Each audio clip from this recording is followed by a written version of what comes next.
नमस्कार, मैं श्वेता सिंह आप सभी का अपने YouTube चैनल पर स्वागत करती हूँ।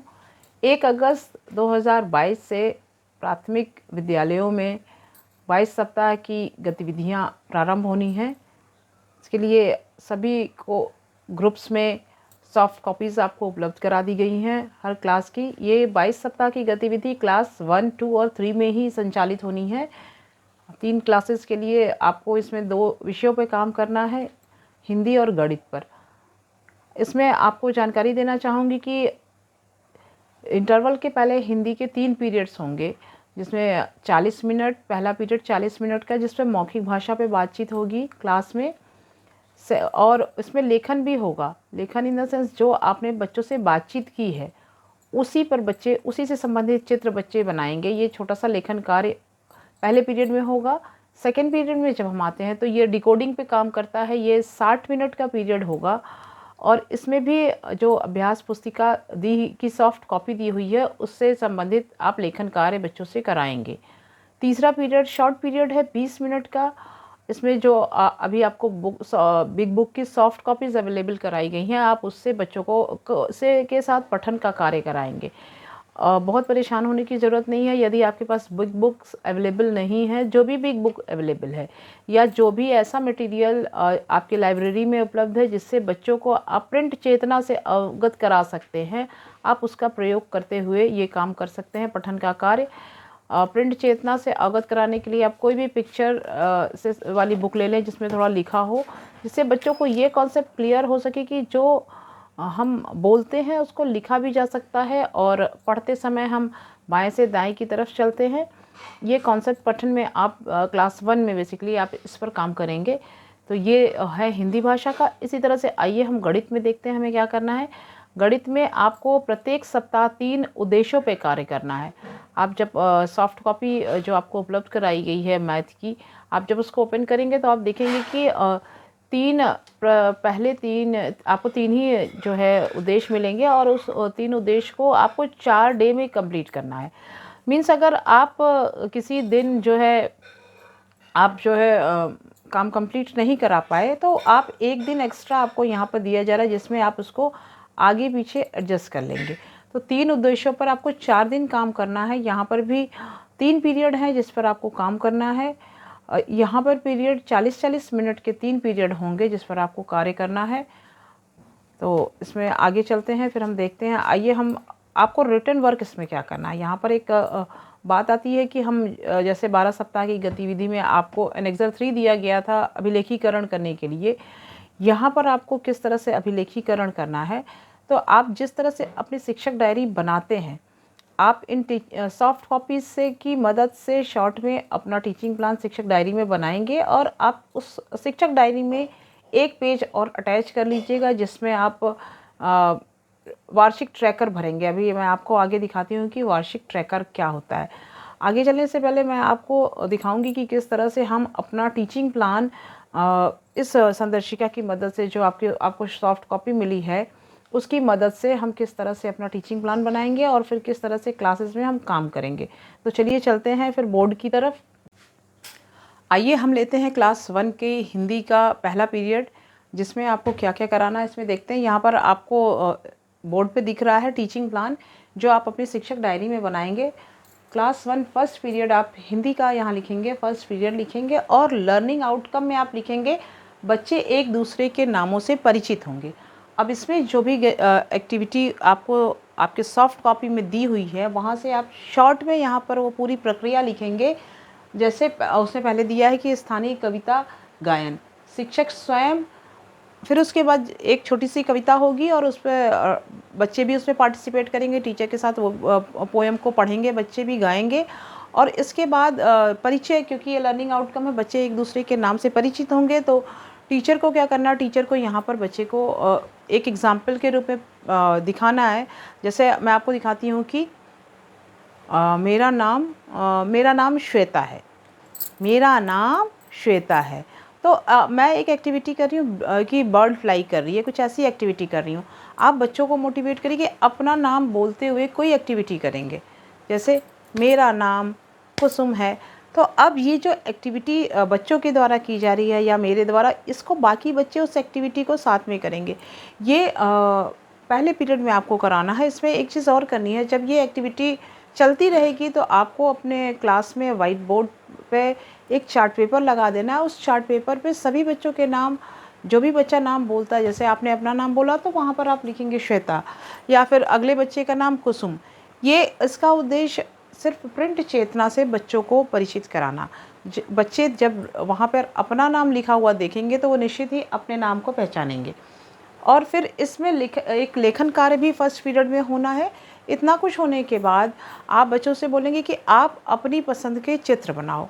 और फिर जब बच्चे अपनी पसंद के चित्र बना लेंगे तो उन चित्रों पर अपने साथी के साथ चर्चा करें। आप उनको इस तरह से प्रोत्साहित करेंगे कि पेयर बना दीजिए क्लास में, और उस पेयर के साथ ये चर्चा होगी कि आप एक दूसरे को बताइए कि आपने क्या बनाया है उस चित्र में। इससे क्या होगा कि बच्चे का मौखिक भाषा विकास होगा। वो अपनी बातों को, जो उसने चित्रकारी की है, वो दूसरे बच्चे को बता पाएगा। और आपको एज अ टीचर देखना है कि कौन सा बच्चा इसमें पार्टिसिपेट एक्टिवली कर रहा है, कौन सा बच्चा कम एक्टिवली पार्टिसिपेट कर रहा है। आइए चलते हैं सेकेंड पीरियड की तरफ। सेकेंड पीरियड में आप देखिए कि इसमें है अलग अलग ध्वनियों की पहचान करना। इसमें आप जब उस सॉफ्ट कॉपी को पढ़ेंगे तो उसमें आपको काफ़ी कुछ मिलेगा, लेकिन यहाँ पर आपको अपनी टीचिंग प्लान में शॉर्ट में लिखना है। तो यहाँ पे लर्निंग आउटकम हो गया अलग अलग ध्वनियों की पहचान, क्लास 1 का ही है ये। अब इसमें दिया है कि आप कोई छोटी सी गतिविधि कराएं। आप बहुत सी गतिविधियां आप जानते हैं जिससे बच्चे एक्टिवेट हो जाएं। तो आप ताली दे एक्टिविटी बहुत ही अच्छी आप करा सकते हैं। ताली दे, ऊपर ऊपर ताली दो, नीचे नीचे ताली दो, बाएं बाएं ताली दो, दाएं दाएं ताली दो। या आपको जो भी एक्टिविटी अच्छी लगे आप करा लीजिए। बच्चों का रिफ़्रेशमेंट होने से मतलब है यहाँ पर। तो हमने यहाँ पर ये एक्टिविटी का थोड़ा सा दे दिया है। फिर आगे इस सेकंड पीरियड में गेंद आगे बढ़ाओ गतिविधि होगी। आप कोई म्यूज़िकल इंस्ट्रूमेंट या कुछ भी ताली बजाते हुए गेंद बच्चों को सर्कल में बिठा के गेंद पास कराएंगे, और जिस बच्चे पे म्यूज़िक बंद होता है वो बच्चा किसी जानवर के नाम को बोलेगा और उसकी आवाज़ निकालेगा। इसमें आप एक मॉडल बच्चों को दिखा सकते हैं कि जैसे बिल्ली कैसे बोलती है, म्याऊं म्याऊं। तो इस तरह से हर बार हर बच्चे को अलग अलग जानवरों के नाम बोलने होंगे और उनकी आवाज़ निकालनी होगी। ध्यान देना है कि आप जो उदाहरण प्रस्तुत करें वो स्थानीय जानवरों के ही उदाहरण वहाँ पे प्रस्तुत हो। तो इससे क्या होगा, बच्चे ध्वनियों से परिचित होंगे, आवाज़ों से परिचित होंगे। और जब ये पूरा खेल में सभी बच्चों का पार्टिसिपेशन हो जाएगा तो फिर आप जो है उन जानवरों पे बच्चों के साथ चर्चा करेंगे। अच्छा बेटा, गाय किस कलर की होती है, क्या खाती है, कहाँ रहती है, और गाय से हमें क्या फ़ायदा है। मतलब इस तरह से आप उस पर चर्चा करेंगे। तो ये हमारा सेकेंड पीरियड है। और यहाँ पर फिर हम जो आपका वर्कबुक है, सेकेंड पीरियड में जो वर्कबुक है उस पर भी हम काम करेंगे। अभी मैं इसके बाद आपको दिखाती हूँ। पहले हम थर्ड पीरियड भी देख लेते हैं कि आप वर्कबुक पे किस तरह से काम करेंगे। अभी मैं आगे आपको दिखाऊंगी।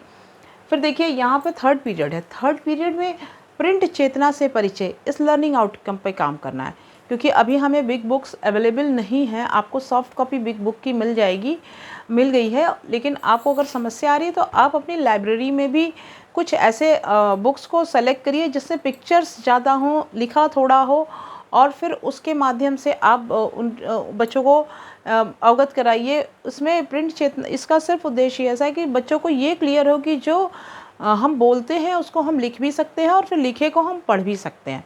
तो इसमें जब आप बिग बुक आपको मिलेगी या आपके पास जो भी मटेरियल होगा, इसमें आप बच्चों से पहले चित्रों पे चर्चा करेंगे। आपकी चर्चा इस तरह से होगी जो स्टोरी से कहीं ना कहीं जुड़ती चली जाए। और फिर जब चित्रों पे चर्चा हो जाएगी तब आप बच्चों को उंगली रख के आप उसको पढ़ के बताएंगे कि एक जंगल था, जंगल में बहुत सारे जानवर रहते थे। इस तरह से ये जो पठन है ये आप 2-3 बार रिपीट करेंगे। इससे क्या होगा कि बच्चों को कुछ पिक्चर्स के रूप में वो शब्द दिमाग में बैठ जाएंगे, बच्चे उनसे परिचित होंगे। तो इस तरह से आप कुछ टाइम पठन के लिए देंगे। एक चीज़ आपको और करनी है कि आपके पास एक ट्रैकर आपको बनाना है। आप एक सिंपल सा पेज लीजिएगा और उसको शिक्षक डायरी में टैग कर दीजिएगा। इसको हम वार्षिक ट्रैकर का नाम देते हैं। इसमें आपको कुछ ज़्यादा नहीं करना है। यहाँ पे सप्ताह 1 लिखिएगा। यहाँ पर जैसे 1 अगस्त से ये प्रोग्राम अगर आप शुरू कर रहे हैं तो आप यहाँ पर लिखेंगे 1, ये आपने लिख दिया 1 अगस्त 2022। अब आपने आज पहले दिन का कार्य तीनों पीरियड का अगर पूरा कर लिया है तो आप इस पर सिंपल टिक कर देंगे, यह टिक हो गया। अब आपने दूसरे दिन का कार्य पूरा कर लिया तो दूसरे पर टिक करेंगे, और तीसरे दिन का कार्य पूरा कर लिया है तो तीसरे पर टिक करेंगे। यानी कि हर डे का कार्य पूरा करने के बाद आप टिक करेंगे। यहाँ पर आपको ये ध्यान देना है कि जो 6 दिन दिखाई दे रहे हैं, इससे मंडे ट्यूसडे वेडनेसडे से कुछ लेना देना नहीं है। ये 6 वर्किंग डे यहाँ पर दिखा रहा है। यानी कि आपका अगर 1 अगस्त से शुरू होता है तो जिस दिन छठा वर्किंग डे कंप्लीट होता है आप यहाँ पर उसकी डेट डालेंगे। तो ये ट्रैकर आपको डेली भरना है। इससे ये क्लियर होगा, मान लीजिए सुपरविज़न में आपके यहाँ कोई एआरपी या एसआरजी जाते हैं, या फिर इंस्पेक्शन में बीएसए बीईओ सर या डाइट प्राचार्य जाते हैं, तो वो ये ट्रैकर देख के क्लियरली जान जाएंगे कि आपने अभी तक 22 सप्ताह की गतिविधि में कितना काम किया है। तो आइए चलते हैं देखने कि हम किस तरह से वर्कबुक का कार्य करेंगे। सेकेंड पीरियड में आपको अभ्यास कार्य भी कराना है। जो अभ्यास पुस्तिकाएं अभी हमें मिली नहीं हैं, और जब मिलेंगी तो उस पर हमें अभ्यास कार्य जो कराना, आइए देखते हैं हम किस तरह से अभ्यास कार्य पर कार्य कर सकते हैं। इसमें जो आपको सॉफ्ट कॉपी मिली है उससे आप चित्र बना लीजिए, और इस तरह के जैसे पहले दिया है चित्रों के नाम अपने साथी को बताएं। तो इसमें आप कोई ज़रूरी नहीं है कि आप बुक्स के ही चित्र बनाएं जो सॉफ्ट कॉपी में दिए हैं। इसमें आपको करना ये है कि बच्चों के पेयर बना दीजिएगा। क्लास में जब क्लास शुरू होगी उसके पहले ही पेयर बना दीजिएगा, और उस पेयर में बिठा के अब बच्चा अपने साथी को ये बताएगा कि ये क्या है, ये क्या है, ये क्या है। वो एक दूसरे से आपस में बातचीत करेंगे। अगला, ये आसान से चित्र बच्चों को बोलिएगा बनाएंगे, और इसके बाद ये मिलान करेंगे इस तरह से। और फिर आखिरी में सीधी रेखाएं उनसे खींचने के लिए मोटिवेट करिएगा, जिससे वो उनका लिखने की शुरुआत हो सके। तो ये इतना लिखित कार्य आपको प्रथम दिन कराना है। इस तरह से आप देखेंगे कि क्लास 2 में भी आप इस तरह से लेसन प्लान पे काम कर सकते हैं। 3 में भी। मैथ में जब आप काम करेंगे तो आप शुरू में देखेंगे कि क्लास 1 में सिर्फ अभ्यास गतिविधि दी हुई है, उसमें टीचिंग प्लान की तरह से कुछ नहीं दिया हुआ है। तो हमें शुरू के 4 सप्ताह में अभ्यास गतिविधि पर काम करना है। इसी के साथ धन्यवाद। कोई भी क्वेरी हो तो आप कमेंट बॉक्स में कमेंट करके बोल सकते हैं। Like subscribe